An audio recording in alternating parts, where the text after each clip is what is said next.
ناجيت ربي بشهر رمضان شهر الأمان والمنى والفيضان.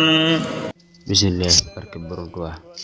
bismillahi rahmaani rahiim. allahumma salli ala sayyidina Muhammad nabil ummi wa ala alihi wa sahbihi wa sallam taslima. asalaamaaleykum mbokk yi ñu teelu fii ci DKS TV suñu mbokkum taalibe Abdoulaye Seye Dongal Xasida moo leen nuyu leen ziar fas yéene dikk ak yéen ci li nga xam ne mooy naafile bis bi. mbokk yi mel na tey ñu ngi ci teel a dimanche fukki fan ak juróom-ñett ci weeru koor kon ñu ngi jëm ci guddi fukkeel ga ak juróom-ñeent mbokk yi ku ci julli juróom-benn rakka bu ci ne mu jàng ci faatixatu kitaab benn suratul ixlaas juróom-ñaari yoon.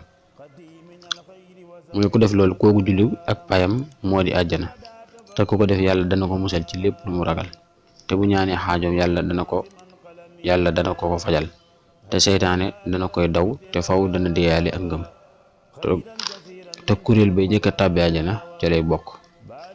waaw incha allah kon loolu mooy li nga xam mooy julli gi. kon ñu dikk ci li nga xam mooy salaatu bi si tey mooy allahumma salli ala nuuril anwaar wa sirril asraar wa tiryaaxil axyaar wa miftaaxi baabil yasaar sayyidina muhammadin muxtaar wa alil athaar wa ashaabil axyaar xadada nihamillaahi wa ifdaali.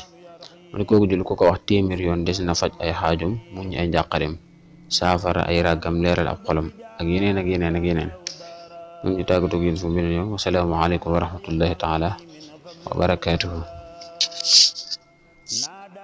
ناجيت ربي بشهر رمضان شهر الأمان والمنى والفيضان.